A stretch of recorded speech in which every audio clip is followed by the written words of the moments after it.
Terror from Destiny is the Series 3 vignette for Final Girl, where you'll be fighting against Destiny in a location of your choice. In this scenario, there is no actual killer. Instead, you'll be trying to save 5 fated victims in a very specific order that is randomized and unknown at the start of the game. Once the terror deck runs out, you'll suffer consequences for each victim you saved out of order and for each fated victim who was killed. If you can't fulfill the consequence requirements, there will be a punishment, and if you're still alive after resolving all the consequences and punishments, then you win the game. In this video, I'll go over the special rules for Terror from Destiny and point out some commonly misplayed rules and cards. If you want a general overview of how to play Final Girl, then check out my rules video before you watch this one. Terror from Destiny is a vignette which is different from a feature film. Vignettes come with a killer but no location or killer board. It's packaged in a small deck box which includes all the rules, cards, and tokens you need to play the game. There are also fated victim miniatures available which you can purchase separately. In short, you'll need the core box and at least one location from a feature film to play. Terror from Destiny does not come with a killer board, so create your own by laying out the 2 Bloodlust cards to form the Bloodlust track and put the tracker at the bottom. Randomly select a dark power and place it next to the Bloodlust track. There are no finales in Terror from Destiny, so instead randomly select 1 Death Order card and place it face up above the dark power. Shuffle the 5 circular death tokens and place them face down in a random order on the Death Order card. Note that Destiny starts at horror level 5 as shown here. Next, choose a location and set up everything as normal. I'll be using Camp Happy Trails for simplicity. There is no physical killer in Terror from Destiny, so ignore the killer's starting space on the setup card. Instead, we need to place the 5 fated victims represented by these square tokens. To do this, we're going to set up a grid using these rectangular rulers. Place the 2 rulers with the blue arrows along the left side with the arrows pointing towards each other like this, and the 3 rulers with the green arrows along the bottom in the same manner. Now we've divided the map into a grid with 6 different squares, and we'll roll 2 dice to determine which square each fated victim starts. Select 1 die to represent the vertical coordinate and a different die to represent the horizontal coordinate.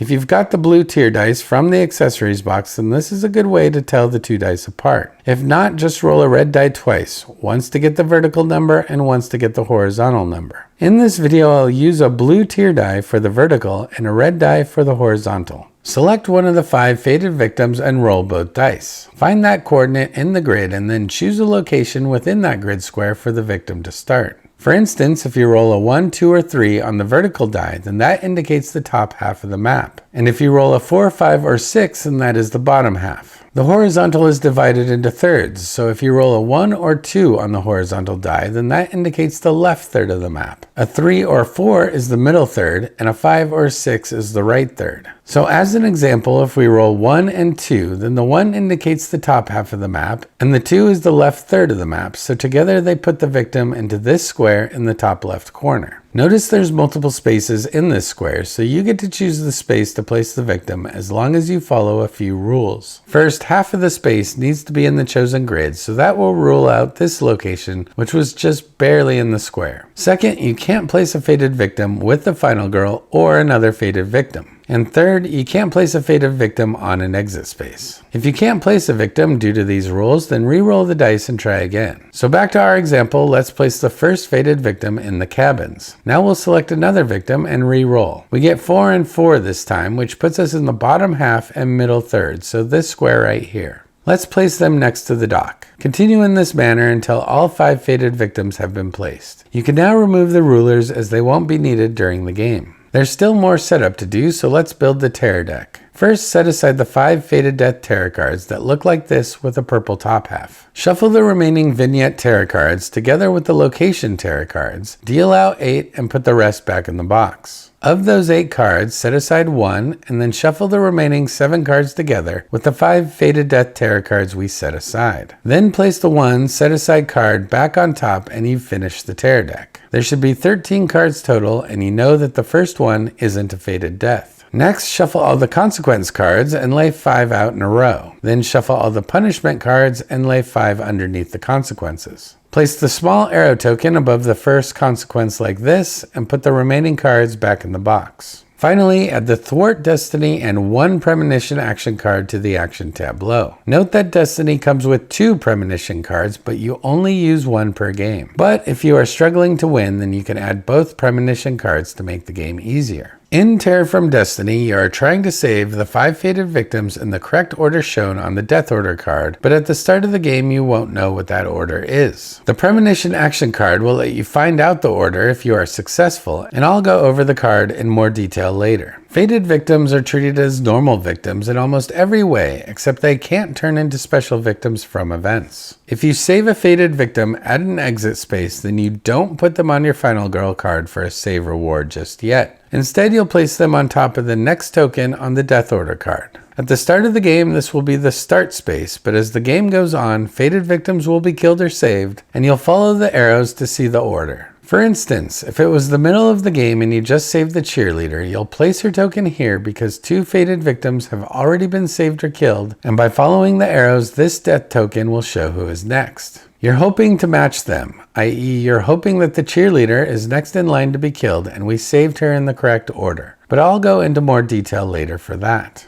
On the flip side, whenever a fated victim is killed by anything except a fated death tarot card, then they are immediately placed in Limbo and Bloodlust does not increase yet. Limbo is shown below the Bloodlust track here, so place their square token in that area when they are killed. Just like how you don't get save rewards yet, you don't increase Bloodlust yet. Both of these things happen later when a fated death tarot card is drawn. In summary, fated victims are treated exactly like normal victims, except they cannot become special victims. When you save them at an exit, you place them on top of the next death token on the death order card, and you don't get a save bonus. And when they are killed by anything except a fated death tarot card, they go to Limbo and Bloodlust does not increase. Because there is no physical killer, Destiny has no default killer action, so during the killer phase you will simply resolve 1 tarot card. Some tarot cards will have this symbol, which is called the Destiny symbol. Each death order card tells you what to do when you see the Destiny symbol, so apply the effect for the death order card you chose.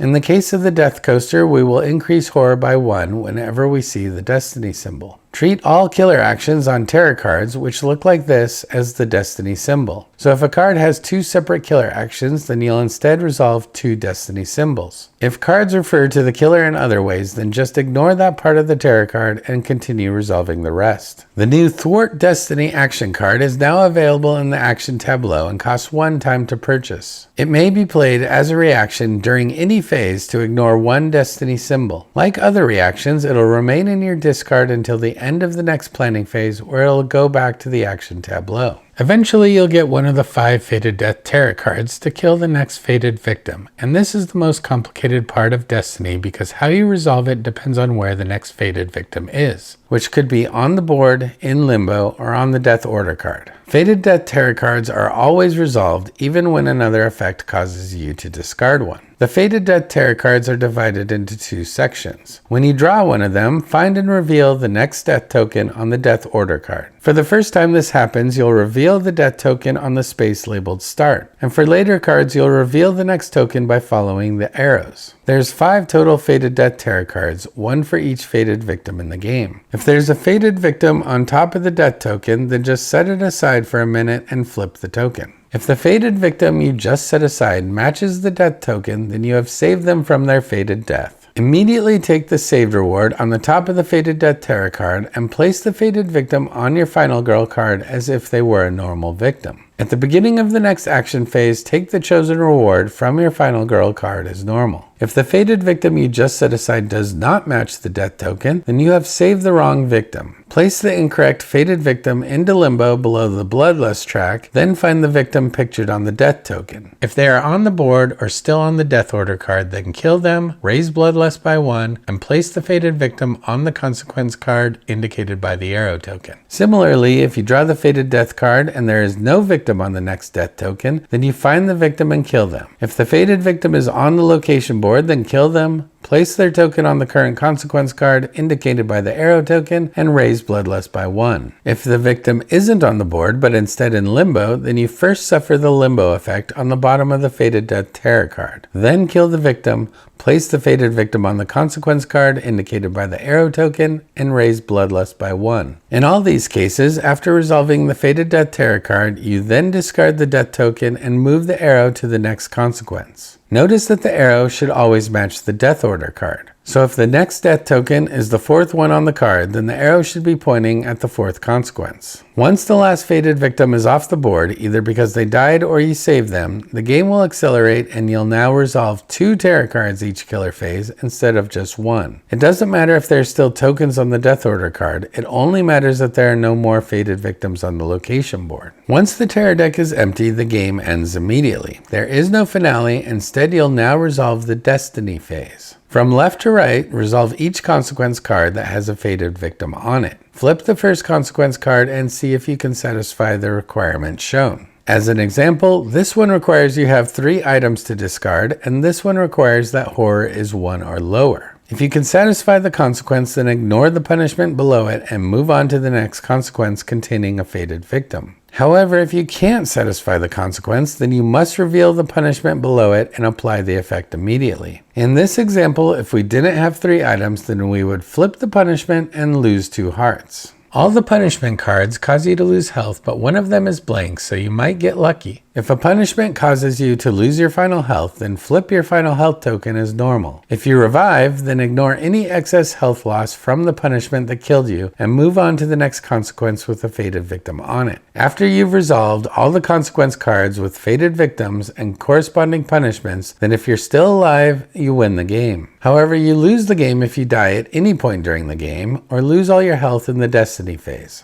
To help you prepare for the Destiny phase and to help you save fated victims in the correct order, there's a new action card called Premonition. There's 1 copy of Premonition in the action tableau and it costs 2 time to purchase. Premonition lets you reveal a number of unknowns in the game. Unknowns can be any token or card that is face down. Some example of unknowns are a face down death token on the death order card, a face down consequence card, a face down punishment card, the next terror card, event card, face down item card, or dark power card. These are just some examples, and other locations may have other face down tokens or cards you can reveal. With 3 successes, you can reveal 3 unknowns. With 2 successes, you can reveal 2 unknowns. With 1 success, you can reveal 1 unknown, and on a fail, you increase horror by 1 and lose 1 time. Note that Destiny comes with 2 Premonition cards, but you only use 1 in the game unless you want to make it easier. A lot easier. So that's all the special rules for Destiny. Now I'm going to go over some commonly misplayed rules and cards. For me, one of the easiest things to forget is that killer actions on tarot cards are replaced with the Destiny symbol. Also, when you draw Fated Death and they are on the location board, then when they die, they don't suffer the penalty shown on the card. That only applies when the fated victim is in limbo, which means they died out of order from what fate had intended. There's not too much else, but some cards and events just don't make sense when there's no killer on the board. So in those cases, I apply the birds rule and just draw a new card when that happens. One last thing I wanted to bring up is you might have noticed the protective cases around my tokens. They're called Coin Capsules and you can buy them pretty cheap online. I use 18mm and they fit perfectly, although 19mm coin capsules work too.